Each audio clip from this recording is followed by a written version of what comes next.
สบายดีข้าพเจ้าเองมีชื่อว่านางสุขสวรรค์สิมมาลีมื้อนี้ข้าพเจ้าจะมาพาทุกคน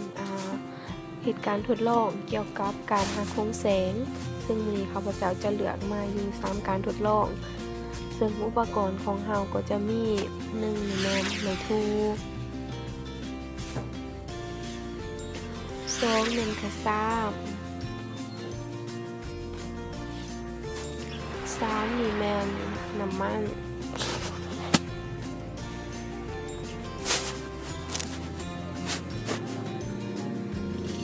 นี่แม่นจอกน้ำเนาะ2จอก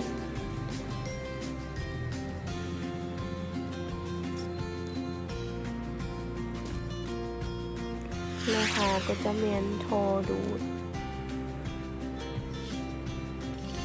6ก็จะแม่นเหรียญเนาะและต่อมาเราก็จะมาเข้าการทดลองกับอีกคือเราจะเอาจอก2อันเนาะมาตั้งเรียงกันแล้วเขาจะถอกน้ำใส่จอกที่1และจอกที่2เขาจะบ่ถอกใส่และเราจะเอาท่อดูด2อันมาปักใส่แต่ละจอกและเราจะสังเกตการทดลองและเราจะเห็นว่าท่อดูดที่ใส่น้ำมันและท่อดูดที่ใส่น้ำและท่อดูดที่บ่ใส่หยังเลยมันจะมีความแตกต่างกันเนาะท่อดูด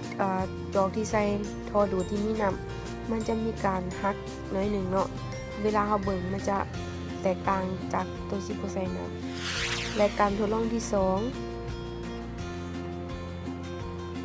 การทดลองที่2ก็คือเราจะเอาจอกน้ำเปล่ามาเนาะหลังจากนั้นแม่นเราจะถอกน้ำใส่พอประมาณในนึงแล้วเราจะเอาน้ำมันมาใส่เนาะถอกน้ำมันใส่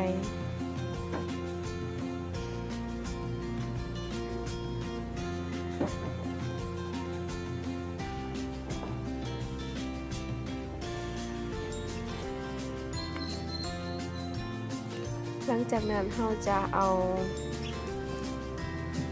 ท่อดูดมาปักลงใส่แหละสังเกตการทดลองก็คือว่าเราจะเห็นท่อดูดที่อยู่ใน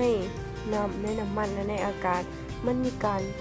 ผิดเรียงกันน้อยหนึ่งมันจะบ่เป็นเส้นซื้อเนาะมันจะมีการหักไปน้อยหนึ่งตามที่เราสังเกตและการทดลองที่3ก็คือเราจะเอาซ้ำมาและเอาน้ำถอกใส่ระดับใดหนึ่งเนาะหลังจากนั้น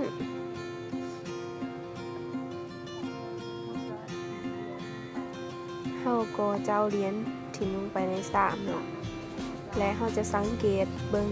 และเราจะเอาไม้ถูจิ้มเราสังเกตจากหน้าน้ำและเราเอาไม้ถูจิ้มลงไปใส่เหรียญดังกล่าวเราจะสังเกตเห็นว่าอันที่เราจิ้มนะเราเนี่ยใส่ยางคักแน่เนาะแต่ว่ามันบ่ถือเวลาเรา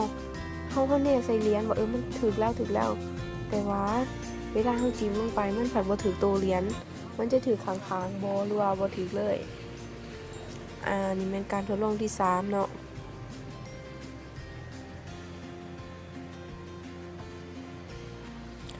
ทั้ง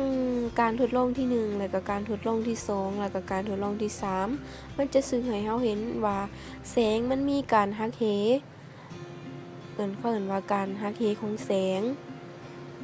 ขอขอบใจ